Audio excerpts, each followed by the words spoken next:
Dad remarried and left me with Grandma at 5. Now stepmom demands my inheritance, but Grandma says no, so I'm 25. I work full-time and currently live with my grandma. I've been with her for as long as I can remember. My mom passed away when I was really young, so it's just been me and my grandparents for most of my life. My dad? Well, he pretty much vanished after my mom died when I was 5, left me with my grandparents and just disappeared. No brothers or sisters, no one else to turn to, just my grandma and grandpa. I used to ask all the time, when's Dad coming back?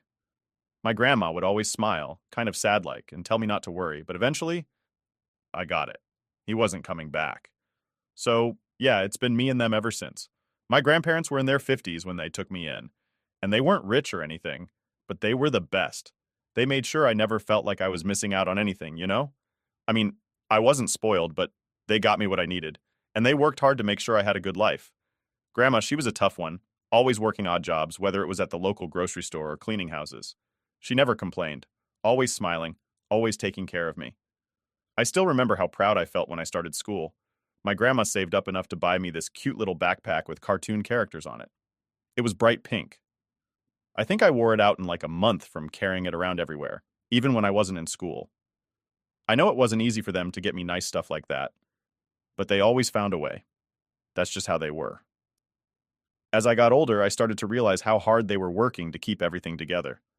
My grandpa, before he got sick, had a regular job at the post office. He was quiet, but you could tell he loved me, even though he wasn't the type to show it with words. I'd catch him sneaking candy into my lunchbox or letting me watch TV past bedtime when Grandma wasn't looking. He didn't talk much, but he showed he cared in little ways like that. By the time I was in high school, things were starting to get more complicated. My school was a big deal to me. I was always good with school stuff, you know? Studying, doing homework, all that. And I had this dream to go to a really good high school. Not just any public school, but one of the top ones.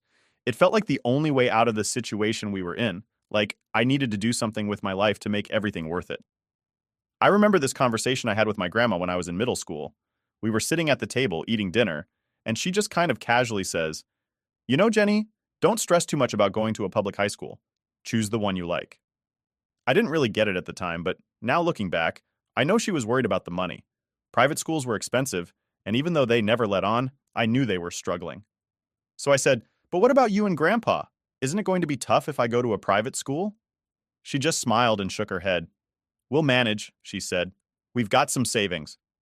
That's how she always was, trying to make everything seem okay, even when it wasn't. I wasn't dumb, though. I knew they were doing everything for me, so I made a promise to myself that I was going to work hard and get into the best public high school I could. I wasn't going to let them spend more money they didn't have.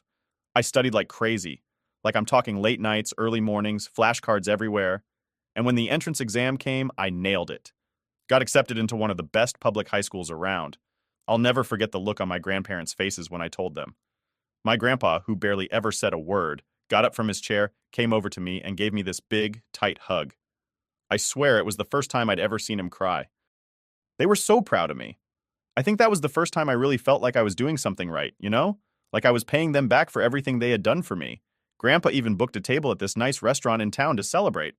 We didn't do things like that often, so it was a big deal. I felt like the luckiest girl in the world that day. But high school wasn't all sunshine and rainbows. A couple of years in, things started to change. I'd come home after school and the house felt different, like this cloud was hanging over everything. I remember walking into the kitchen one day and seeing my grandma sitting at the table, her head in her hands. I asked her what was wrong, and she looked up at me with these tired eyes and said, "Grandpa's sick." I didn't know what to say. I mean, what do you say to that? I was just a teenager, and I didn't really understand how serious it was at first. But it got bad. Real bad. Grandpa was in and out of the hospital, and every time he came home, he looked worse than before. He stopped working, and Grandma had to pick up more hours at her jobs just to keep things running. I felt so helpless. I couldn't do anything to fix it, you know?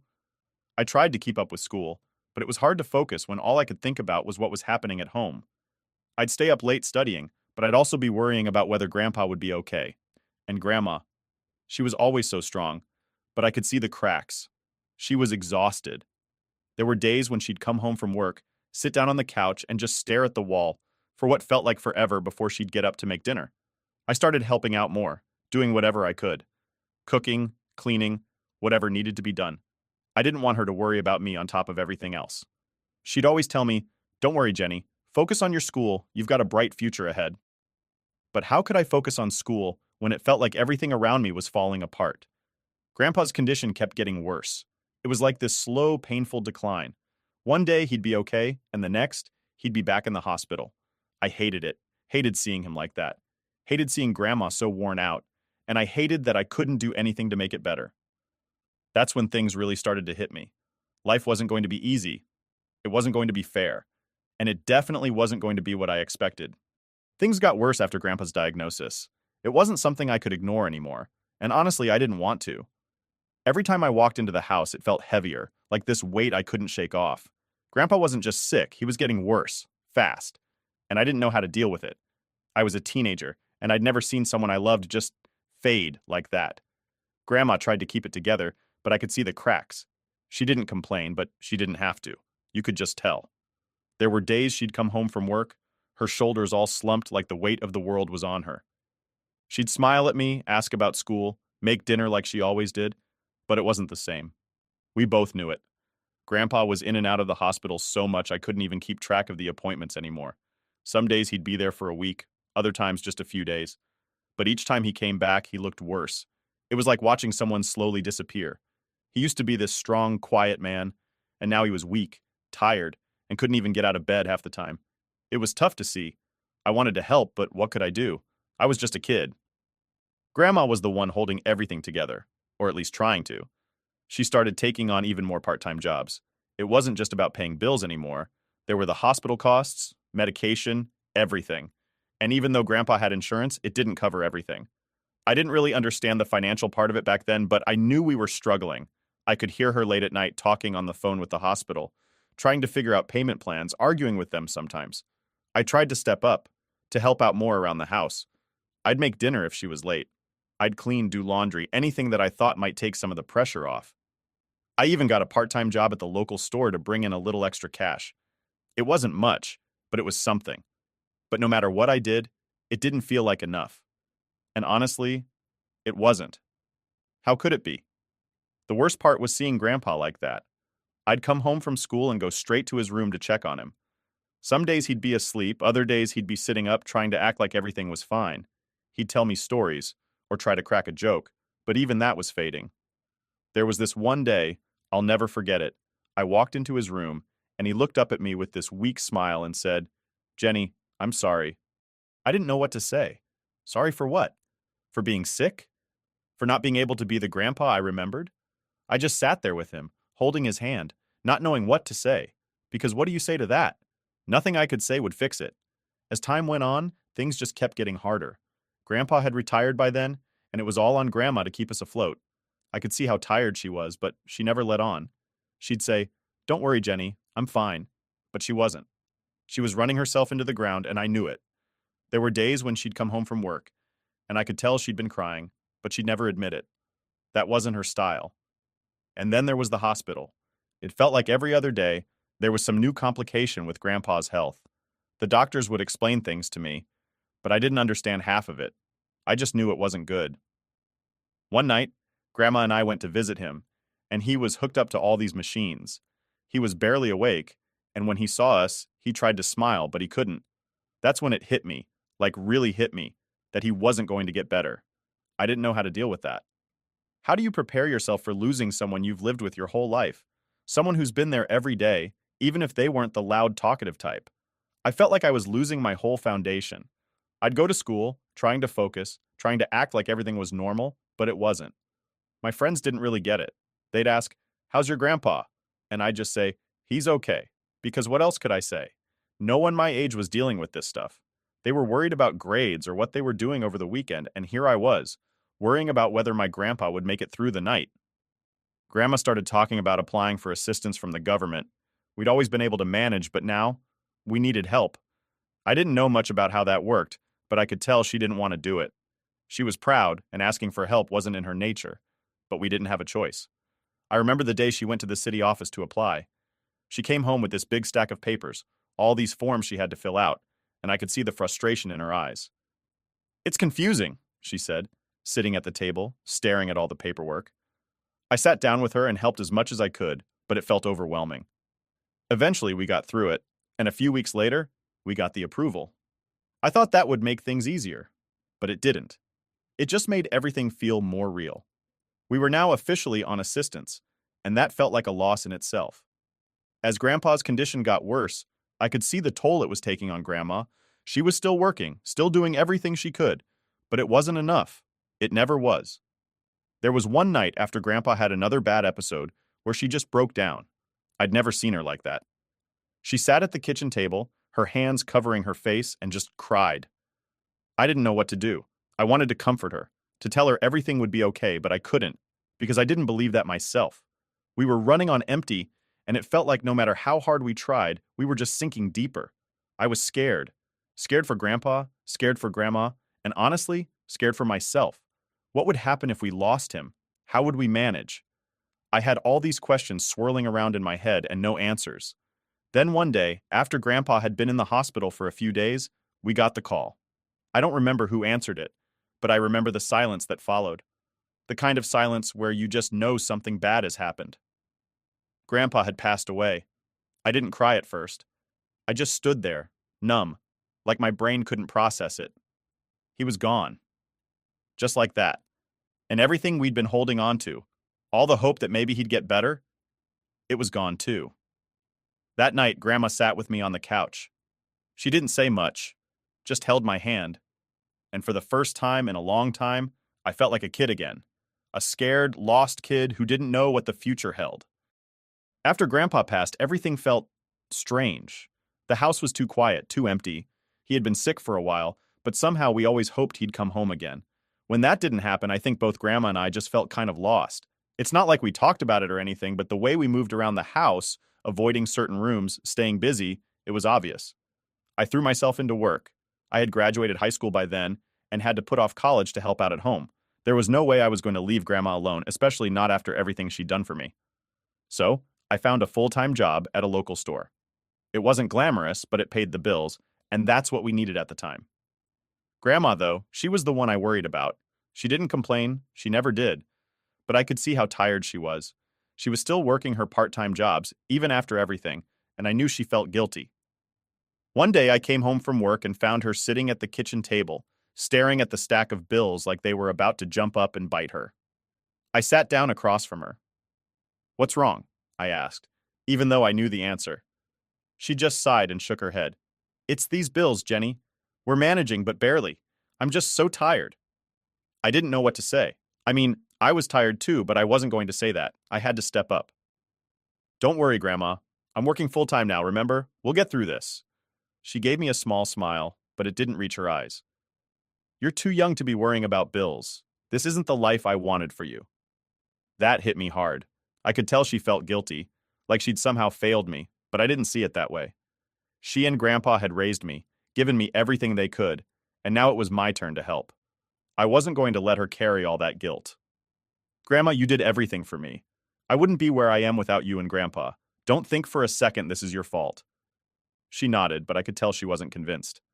After that, I made it my mission to work harder, take on more shifts, do whatever I could to make sure she didn't have to worry so much. It wasn't easy, but it was what I had to do. A few months went by, and things started to settle into a routine. Work, bills, sleep, repeat. It wasn't much of a life, but it was ours. Then one day, out of nowhere, we got a phone call. It was weird because nobody ever called us. I answered, and on the other end was this woman I didn't recognize. "Hello, is this Jennifer?" she asked. "Yeah, who's this?" There was a pause, and then she said, I'm your father's wife." My stomach dropped. My father?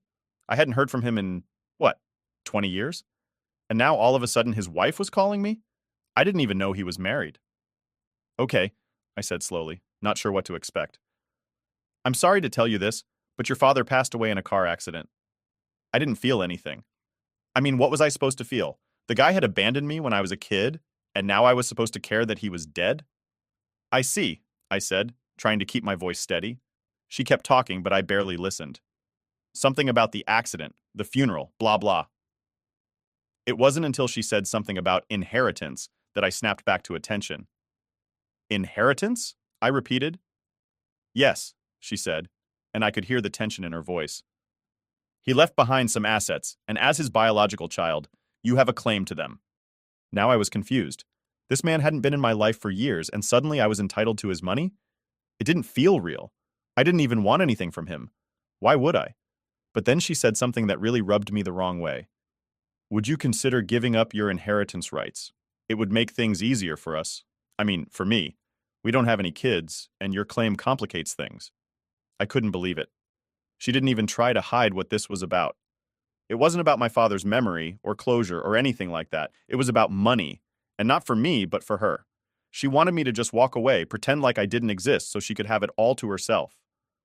No, I said firmly. There was a pause. No? That's right, I said, my voice stronger now. I'm not giving up anything. I didn't even know about this inheritance. But now that I do, I'm not just going to give it up because it's convenient for you. She didn't like that answer.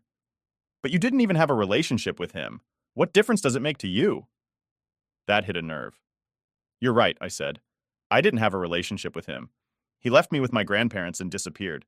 But that doesn't mean I don't deserve what's rightfully mine. I could hear her fuming on the other end of the line. This isn't fair, she muttered. I don't care if it's fair to you, I snapped. He was my father, whether he acted like it or not, and I have a right to whatever he left behind. She hung up after that. I sat there for a few minutes, trying to process what had just happened. I hadn't thought about my father in years. And now, all of a sudden, his death was bringing all this drama into my life.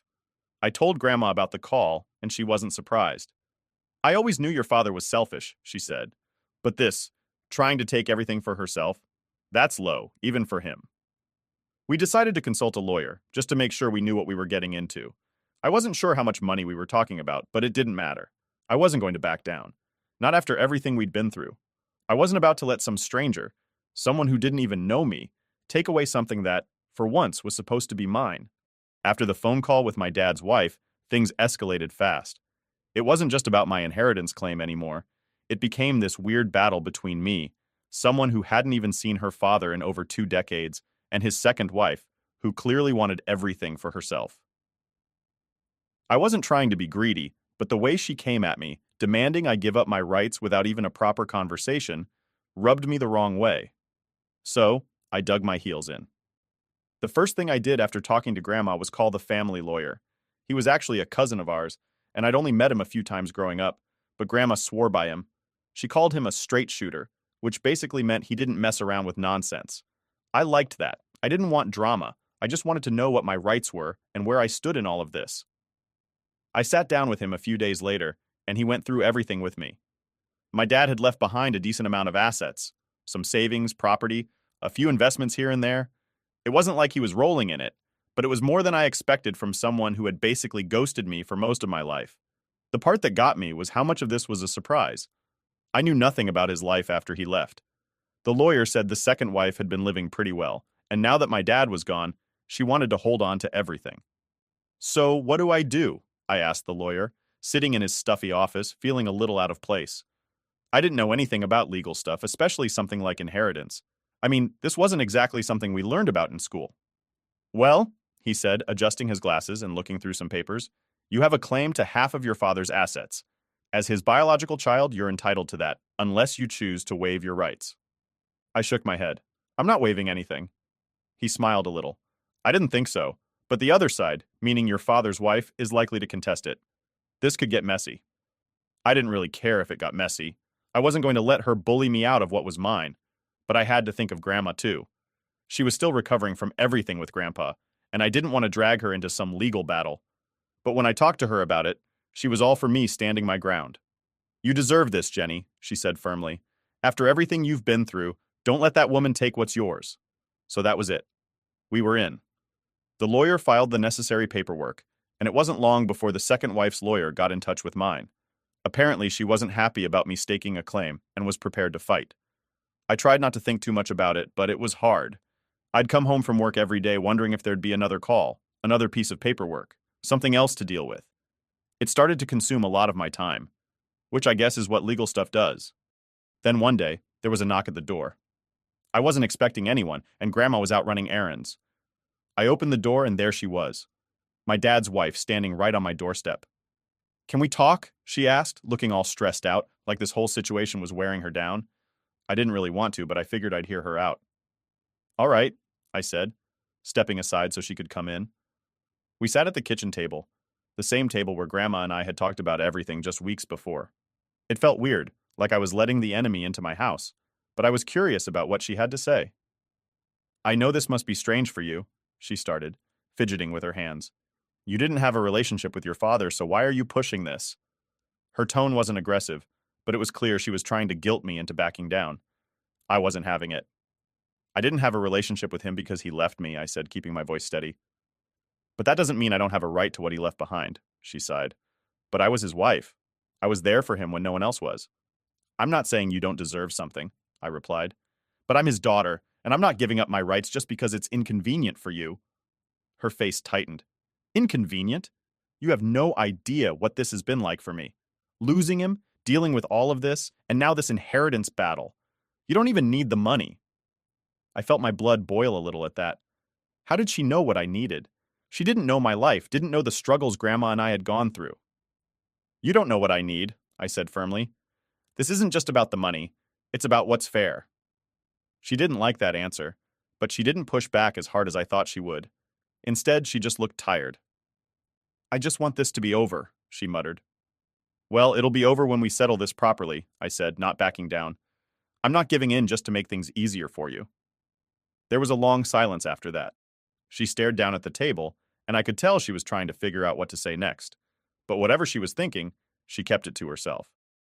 After a few more minutes of awkward silence, she stood up. I hope you reconsider, she said, her voice flat, like she knew I wouldn't. I didn't say anything as she left, just watched her walk out the door, feeling this weird mix of anger and confusion. I didn't want to fight with her, but I wasn't going to let her push me around either. When Grandma got home later, I told her about the visit. She just shook her head. She's desperate, Grandma said, but don't let that change your mind. You're doing the right thing. I hoped she was right. I didn't like how things were playing out, but I knew one thing for sure. I wasn't going to let anyone take advantage of me. Not now, not ever again. So after the visit from my dad's wife, things got even more complicated. The legal stuff was already in motion, and I knew we weren't backing down. I didn't hear from her again directly, but my lawyer sure did. He started getting all these aggressive letters from her side, trying to push for a quick settlement, basically trying to get me to give up. But I wasn't budging. The thing is, this whole situation had started to wear on me. I wasn't sleeping great, and every time the phone rang, I'd get this knot in my stomach, worried it was more drama about the inheritance. Grandma kept telling me to stay strong, but I could tell she was getting tired too. We didn't have the luxury to ignore it. Every day felt like there was a new letter, a new request from their lawyer trying to get me to give up, and I was starting to feel like I was stuck in a never-ending battle. Then, out of nowhere, my lawyer called me one afternoon while I was at work. We've got a problem, he said, his voice all tense. I immediately felt my stomach drop. What now? I asked, already bracing for the worst. She's contesting your claim, he explained. She's saying that your father didn't want you to get anything, that he specifically wanted it all to go to her. I was stunned. What? How can she say that? There's no will that says that, right? He sighed. Right, but she's claiming that was his intent, that he just never got around to putting it in writing. I couldn't believe it. It felt like every time I thought things were starting to settle, they found a new way to stir it all up again. So what do we do now? I asked, feeling more frustrated than anything. We fight it, he said simply. She can claim whatever she wants, but unless she's got solid proof, it's not going to hold up in court. It's a scare tactic, plain and simple. I nodded, even though he couldn't see me. I knew he was right, but it didn't make it any easier to deal with. Every step of this process was just dragging out, making everything more exhausting. Weeks passed, and we kept going back and forth with their lawyers. At one point, they even tried to say I wasn't really his daughter. Yeah, seriously. They were that desperate to get me out of the picture. I couldn't believe the lengths they were going to just to keep me from getting what was mine. I remember sitting down with Grandma one night, feeling completely drained. I don't even know why I'm doing this anymore, I told her, slumping down on the couch. Grandma gave me this look like she knew exactly how I was feeling. You're doing this because it's the right thing, she said, her voice firm. Don't let them bully you out of what's yours. Your father might not have been in your life, but that doesn't mean you don't deserve your share. She was right, but it was hard to keep that in mind when it felt like the fight was never going to end. Still, I kept going. We filed responses, showed up to meetings, and basically just kept pushing forward. Then, one day, I got a call from my lawyer that changed everything. They're offering a settlement, he said, his tone surprised. A settlement? I repeated, not quite believing it. What kind of settlement? They're offering to split everything 50-50, no further contest, he explained. They'll drop all their claims, and you'll get half of the estate. I sat there, stunned. After all the fighting, all the back and forth, they were finally willing to settle. I didn't know what to say at first. Part of me felt like maybe I should have kept pushing. Maybe I should have held out for more. But the other part of me was just relieved that this might finally be over. What do you think? I asked him. I think it's a fair offer, he said. It's what you were entitled to from the start, and it's better than dragging this through court for another year. I nodded. Okay, let's take it. When I told Grandma about the settlement, she looked relieved too. I'm proud of you, she said, smiling at me. You stood your ground. That's what matters. And just like that, it was over. The paperwork was filed, and within a few weeks, the estate was officially divided. I didn't feel the rush of victory or triumph that I thought I might. It was more like this quiet relief, like a weight I'd been carrying around for months had finally been lifted.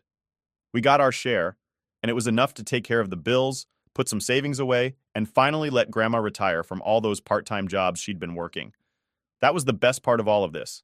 She didn't have to struggle anymore, and for the first time in a long time, I felt like things were going to be okay. I thought a lot about my dad after everything was settled.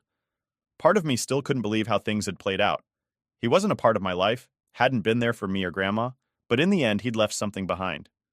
Maybe it wasn't intentional. Maybe he never meant for me to get anything, but it didn't really matter anymore. I had my life, and I had my family, my real family, the ones who had always been there for me. When I looked at Grandma, finally resting after years of hard work, I knew we had made the right choice. It wasn't about the money, not really. It was about standing up for ourselves and not letting anyone take advantage of us. My dad's wife might have wanted it all, but in the end, we got what we deserved. And that was enough for me. Update. It's funny how things change after everything calms down. After all the drama with the inheritance was finally over, life kind of just moved on. I thought I'd feel different, like I'd have this big moment where I'd finally be able to relax and breathe. And I did sort of, but not in the way I expected. After we got our share of the inheritance, I focused on making sure Grandma was taken care of. That was always the goal, really. I wanted her to be comfortable, to not have to worry about money or bills or any of that anymore. She'd worked so hard her whole life, especially after Grandpa got sick, and now she didn't have to anymore. That alone made all the stress and fights worth it. But honestly, once everything settled, I found myself feeling kind of empty. It's weird, right? I'd spent so much time fighting, pushing through all the lawyer stuff, and thinking about my dad and his wife that when it was all done, I didn't really know what to do with myself. I guess part of me had always been waiting for some kind of closure, like maybe I'd get some answers about why my dad left or what his life had been like after he disappeared. But none of that ever came. There was no big revelation, no final piece of the puzzle that made everything make sense. He was just gone. And that was that. One day, Grandma and I were sitting on the porch, just watching the sun go down. It was one of those quiet moments where neither of us said much, but I knew we were both thinking about everything that had happened. You did good, Jenny, she said out of nowhere, her voice soft but firm. I looked over at her and smiled. Thanks, Grandma. She nodded and then said something I didn't expect. It's time for you to start thinking about yourself now. You've been taking care of everyone else for so long, but you've got a whole life ahead of you. I didn't really know what to say to that. She was right, of course. I had spent so much time worrying about everyone else, I hadn't really stopped to think about what I wanted. But now, for the first time, I felt like maybe I could.